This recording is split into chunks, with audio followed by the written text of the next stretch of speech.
Спустя несколько месяцев после того, как в приюте была оставлена гигантская кошка, случилось немыслимое. Звякнул колокольчик над дверью, нарушив спокойную рутину Ричмондского центра по уходу за животными.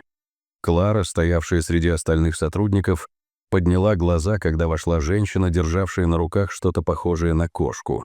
Сначала все казалось нормальным, но когда женщина подошла ближе, глаза Клары расширились от шока. Это был не просто кот. Он был огромен, почти вдвое больше всех, кого они когда-либо видели. Сотрудники приюта обменялись удивленными взглядами. Их обычное спокойствие было нарушено необычным зрелищем. За эти годы они имели дело с сотнями кошек, но ничего подобного не видели. Кот был не просто большим. Он был неестественно тяжелым. Его круглое тельце вываливалось из рук женщины, когда она пыталась его нести. «Кто здесь главный?» — резким голосом спросила женщина, осматривая комнату, не обращая внимания на пристальные взгляды, которыми ее окружали. Ее тон был нетерпеливым, как будто она испытывала неудобство даже из-за того, что пришла в приют. Клара быстро взяла себя в руки и прочистила горло, побуждая остальных тоже сосредоточиться. Она изобразила на лице улыбку и представилась женщине. «Что мы можем для вас сделать, мэм?» — весело спросила она. Женщина испустила долгий драматичный вздох и опустила тяжелого кота на пол, а затем повернулась к Кларе, скрестив руки на груди. Она сказала Кларе со скучающим видом: «Я устала от этого, устала кормить его, устала заботиться о нем. Я хочу, чтобы вы его забрали. У меня больше нет ни времени, ни терпения». Остальные сотрудники едва сдержались, чтобы не вскрикнуть от жестоких слов женщины. Клара глубоко вздохнула. «Как кот стал таким большим?» — спросила она себя. Она видела, что коту было неудобно, и он едва мог пошевелиться. Это была не просто кошка с избыточным весом. Это был серьезный случай безнадзорности. Повернувшись к женщине, Клара кивнула и сказала, что приюту нужна определенная информация, прежде чем они смогут забрать кошку. Женщина велела им поторопиться и все подготовить, явно желая поскорее уехать. Клара подала знак своим коллегам начинать, и вскоре все приступили к работе. Один из них поднял кошку и положил ее на стол, в то время как другой подготовил бланк для заполнения хмурой женщиной. Некоторые сотрудники, казалось, не решались подойти к ней, опасаясь, что на них накричат. Клара взяла на себя руководство и задала необходимые вопросы. Женщина рассказала все, что знала. Кота звали Патч, он весил 40 фунтов и почти ничего не делал. Она объяснила, что кошка принадлежала ее матери, которая скончалась несколько месяцев назад. Клара выразила свои соболезнования, но женщина отмахнулась от нее, дав понять, что заплатки — это не ее обязанность. Бросив еще один взгляд на огромного кота, Клара открыла рот, чтобы спросить, как кот стал таким большим, но быстро закрыла его, поняв, что женщина, скорее всего, уклонится от ответа. Как только анкета была заполнена и отправлена, Клара сказала женщине, что Патч теперь в надежных руках. «Мы позаботимся о том, чтобы ему было удобно», — с улыбкой сказала Клара. Женщина ничего не ответила. Она только недовольно поморщилась и покинула убежище. Клара и другие сотрудники приюта обменялись недоуменными взглядами, пытаясь осознать, что только что произошло. Их внимание переключилось на кота, и они прониклись к нему глубоким сочувствием. Они недоумевали, кто мог допустить, что у Пэтча так сильно увеличился вес. Сердце Клары наполнилось сочувствием к нему, когда она увидела, как он изо всех сил пытается пошевелиться. Любовь. Она с сожалением покачала головой. В очаровательном городе Ричмонд, штат Вирджиния, был создан приют для животных, целью которого была забота о животных, у которых не было дома, или о тех, кто потерялся. Персонал гордился тем, что находил хорошие дома для размещения питомцев, помогал ухаживать за теми, кому не посчастливилось найти дом, и спасал потерявшихся питомцев, одновременно расклеивая объявления о воссоединении их с владельцами. Клара, 30-летняя женщина, проработала в приюте 2 года. Она очень любила животных и всегда хотела им помогать, поэтому устроилась работать в приют и ни разу об этом не пожалела. Она считала, что ее призвание – заботиться о беспомощных животных. С юных лет все видели ее страсть, поэтому не было сюрпризом, когда она уволилась с предыдущего места работы, чтобы работать в приюте. Она особенно любила кошек и всегда хотела завести себе такую, но у ее мужа была аллергия на их шерсть, поэтому она не могла держать их дома. Дом. Для нее единственным способом быть рядом с животными был приют, и она любила каждого из них, как своего собственного.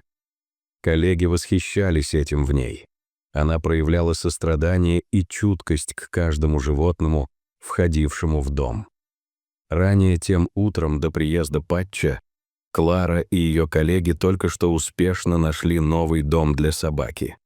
Семья решила сделать сюрприз своей младшей дочери, подарив ей на день рождения собаку, и было приятно видеть счастье на лице девочки. Кэрол обожала такие моменты, когда домашние животные обретали любящих хозяев. Она даже прослезилась во время этого сюрприза. Все были шокированы размерами Патча и еще больше озадачены отношением женщины, которая его привезла. Женщина явно не была любительницей кошек, и создавалось впечатление, что ей не терпелось избавиться от кота. Ожирение Патча было не просто удивительным, оно было вредным для здоровья и подвергало его серьезному риску. Работа. Это опечалило Клару. Она видела, как неуютно ему было из-за лишнего веса.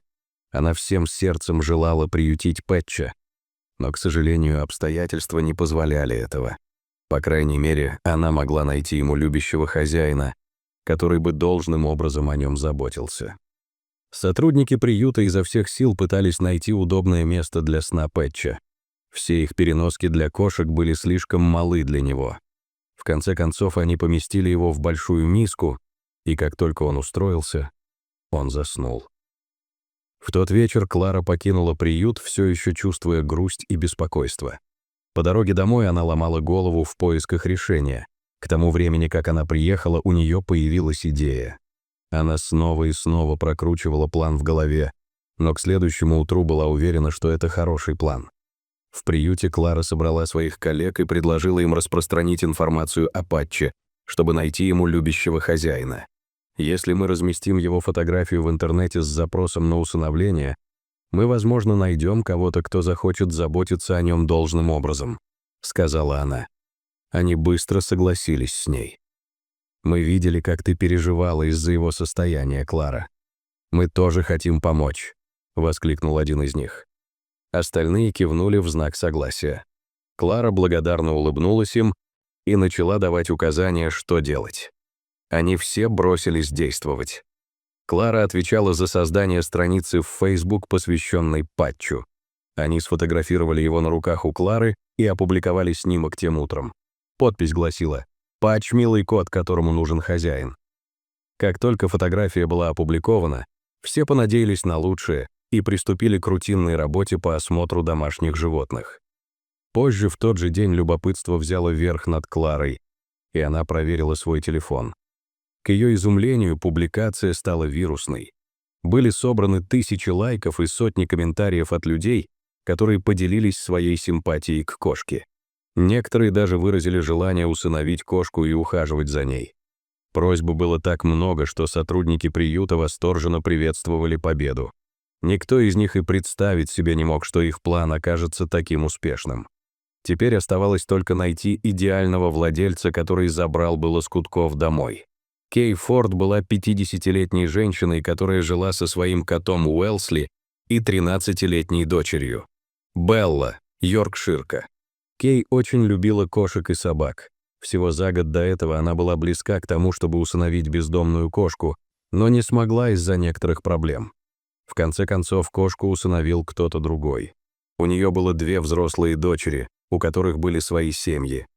Кей жила одна, пока ее дети не предложили ей завести домашнего питомца для общения. Следуя их совету, Кей взяла кошку и собаку из приютов. Это было решение, о котором она ни разу не пожалела. Уэлсли и Белла принесли ей радость и общение, благодаря которым она не чувствовала себя одинокой дома. Однажды днем Кей удобно устроилась на диване, чтобы посмотреть финал сезона своего любимого сериала «Мандалорец», когда пришло сообщение от ее дочери. Обычно в это время она ничему не позволяла отвлекать себя. Она сосредоточила все свое внимание на шоу и не делала ничего другого, пока оно не закончилось. Поэтому она была удивлена, когда, вопреки своему обычному распорядку, подняла трубку, услышав текстовое уведомление. Очевидно, одна из ее дочерей увидела в Facebook вирусный пост о нашивках для больших кошек и отправила фотографии своей матери. Приют. К фотографиям было прикреплено письменное сообщение. «Посмотри на него, мама, он такой милый». Кей была поражена фотографиями кота. При одном взгляде на него у нее защемило сердце. Она сразу же влюбилась в Пэтча. Кей обнаружила, что отказывается от участия в шоу, чтобы написать искреннее электронное письмо с просьбой в приют. В электронном письме она выразила свое восхищение котом и желание подарить ему здоровый и счастливый дом. Ему. По мере того, как она писала, она все больше убеждалась в том, что хочет, чтобы Патчи стали частью ее семьи. Остаток дня она снова и снова рассматривала его фотографии. Ее настроение улучшилось при мысли о том, что она усыновит его. Она решила посетить приют на следующий день, чтобы увидеть его лично. Ей не терпелось познакомиться с котом, и она едва могла уснуть в ту ночь. На следующее утро она поехала в Ричмонд на своем маленьком автомобиле с откидным верхом. К тому времени, когда она приехала, в приюте уже рассмотрели ее заявление и были рады тому, с каким энтузиазмом она приехала, чтобы лично встретиться с Патчем. Из всех людей, которые утверждали, что хотят усыновить его, Кей была единственной, кто действительно проявил к нему интерес. Клара лично подвела женщину к тому месту, где лениво лежал Пэтч. Кот даже не пошевелился, когда они подошли к нему. Кей была очарована котом. В глубине души она знала, что Пэтч должен быть в ее доме. Однако ее беспокоил его вес, поэтому она спросила Клару, как он стал таким большим.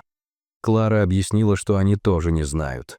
Женщина, которая привела кота, не была его владелицей, поэтому они не смогли выяснить причину состояния кота. Кей поговорила с сотрудниками приюта и поладила с ними. Всем им понравилась ее жизнерадостность, и они согласились, что она идеально подходит для усыновления. Они начали процесс усыновления, и Кей предложили заполнить различные формы и задали различные вопросы. Кей рассказала им, что у нее уже есть 2 домашних питомца, и она более чем опытна в уходе за ними. Пока завершался процесс усыновления, Кей снова навестила Патча. Она изучала его движения и заметила, как тяжело ему было двигаться. Он всегда казался измотанным, практически не занимался физическими упражнениями. Ей было грустно думать, что кот оказался в такой жестокой ситуации. «Кто знает, чем они его кормили все это время», — подумала она про себя. Она погладила лоскутка по шерстке и сказала: «Не волнуйся, дорогой, я хорошо о тебе позабочусь». Кот тихо замурлыкал в ответ. Кей сообщила им, что она планирует отвезти пластыри к ветеринару, чтобы изучить возможные способы снижения веса. Клара видела решимость в глазах Кей. Женщина искренне хотела помочь Пэтчу. Она была рада, что кот возвращается домой к тому, кто так сильно о нем заботится. Через несколько часов все было улажено, и Кей разрешили забрать Пэтча домой. Все в приюте были рады видеть, что Патч возвращается домой со своим новым хозяином. Весь персонал пришел, чтобы погладить его и попрощаться. Поскольку он не помещался ни в одну из переносок для кошек, его пришлось поместить в тележку. Кларе было особенно грустно видеть, как он уходит, но ее утешал тот факт, что он в хороших руках. Она поблагодарила Кей за то, что она взяла кота к себе, и попросила ее позвонить, если ей что-нибудь понадобится. Кей поблагодарила всех и уехала со своим новым питомцем. По дороге домой Кейт вдруг вспомнила кое-что, что ее встревожило. Она беспокоилась о том, как другие ее питомцы отреагируют на новую кошку. Она думала, что им будет нелегко принять в дом новое животное. Но к тому времени, когда они вернулись домой, Кей была рада увидеть, что ее собака, похоже, не возражает. Правда, ее кошка шипела и держалась подальше от Патчей, но у нее было ощущение, что со временем это изменится. Через 2 дня Кей и Пэтч посетили ветеринара для осмотра. Ветеринар сообщил ей, что Пэтчса необходимо посадить на строгую диету. Вместе они разработали правильный план питания с контролируемыми порциями и сбалансированным питанием. План также включал в себя физическую активность во время игр. Ветеринар заверил ее, что при постоянном уходе состояние Патча улучшится. При правильном рационе и заботливом хозяине Патч начал осваиваться в своем новом доме. Первый кот Кея привязался к нему через несколько дней после приезда, и вскоре они начали играть вместе. Поначалу Пэтчу было трудно получать уменьшенные порции еды. Он всегда хотел больше, но Кей оставалась непреклонной. Его физическая активность включала прогулки, как советовал ветеринар, и игры продолжительностью не менее 10 минут 4 раза в день. Она заметила, что он не мог ходить на большие расстояния, поэтому не торопилась, позволяя ему развиваться в его собственном темпе. Шли недели, и Кей была рада видеть, что Патч постепенно поправляется. Однако временами Патч казался вялым и ослабленным, вероятно, из-за уменьшения порций пищи. Его организм все еще привыкал к меньшему количеству пищи, из-за чего он выглядел усталым и вялым. Сердце Кей разбилось, когда она увидела его таким. «Не волнуйся, дорогой. Это все для твоего здоровья», — сказала она со слезами на глазах. Ей было невыносимо видеть его в таком состоянии. Но со временем все изменилось. Кей, размышляя о том, как Патчи привлекли внимание в интернете, решила создать страницу в Facebook, посвященную его путешествию по снижению веса. Она хотела поделиться со всем миром тем, что ее дорогой кот делает успехи и становится здоровее. Страница набрала более 20 тысяч подписчиков. Люди, которые следили за путешествием, приветствовали Патча, а также благодарили Кей за ее заботу. Клара, женщина, которая приложила руку к тому, чтобы свести Патча и Кей вместе, поддерживала с ними связь. Время от времени она навещала кота и была рада видеть, каких успехов он добивается. Клара была рада, что опекунша Пэтча была очень милой женщиной, которая искренне желала ему самого лучшего. Ему. Она также подписалась на страницу кота в Facebook и присоединилась к другим людям, которые подбадривали его, наблюдая за его успехами. Однажды Кей сняла видео, в котором поделилась своей историей. Она рассказала о том, как Патч впервые появился в ее доме. Она решила позволить ему выбрать место, где ему было бы удобнее всего. И, по иронии судьбы, он выбрал кухонную кладовую. Она рассмеялась и назвала кота умным за его выбор, но теперь она смотрит на это по-другому. Пэтч — очень храбрый кот. Честно говоря, я нервничала, когда пришла в приют, чтобы усыновить его. Я думала, что не понравлюсь ему или не смогу ему помочь. Но, похоже, мы идеально подходили друг другу. Он многому научил меня, что такое храбрость и сила. Я благодарен ему за это. Спасибо всем, кто поддерживал его на протяжении всего этого путешествия. Патч все еще упорно работает, чтобы стать лучше, и он будет это делать. Ее голос дрожал от волнения, когда она произносила свою речь, держа Патча на руках. Люди, которые посмотрели это видео, были тронуты искренними словами Кей. Несколько месяцев спустя Кей с радостью поделилась, что Патч похудел примерно на 17 фунтов с тех пор, как начал свое путешествие. Теперь он мог передвигаться гораздо свободнее. Патч мог подниматься по лестнице, как раньше. Он мог запрыгивать на кухонные полки, чтобы смотреть в окно, и даже дольше играть с другими домашними животными. Кей была вне себя от радости поделиться этой замечательной новостью, и ее подписчики разделили ее волнение, поздравив Пэтча с его успехами. Дочери Кей гордились тем, что их мать так усердно помогает коту. Они тоже привязались к нему и играли с ним всякий раз, когда приходили в гости. Пэтчи стал любимцем семьи. Каждый, кто приходил к Кей домой, хотел увидеть знаменитого кота и поиграть с ним. Кей продолжала счастливо жить со своими дорогими питомцами, и ее любовь и преданность им становились только сильнее. Она использовала страницу Patches в Facebook в качестве платформы для обмена своими знаниями и опытом с другими, предоставляя ценные советы по уходу за домашними животными. На своей странице она делилась полезными советами, которые люди могли бы использовать в своих домах, чтобы улучшить жизнь своих пушистых друзей. Одной из ее главных идей было то, как важно ответственно относиться к домашним животным, особенно когда речь заходит о кормлении. Она подчеркнула, что перекармливание домашних животных – это не признак любви, а скорее вредная привычка, которая может привести только к проблемам со здоровьем и страданиям в будущем. Делясь своими идеями и опытом Патча, Кей помогла людям узнать, как обеспечить наилучший уход за своими питомцами, и многие извлекли ценные уроки из ее опыта. Что вы думаете об истории Патча? Хотели бы вы завести гигантского кота? Дайте нам знать в комментариях ниже. Спасибо, что посмотрели.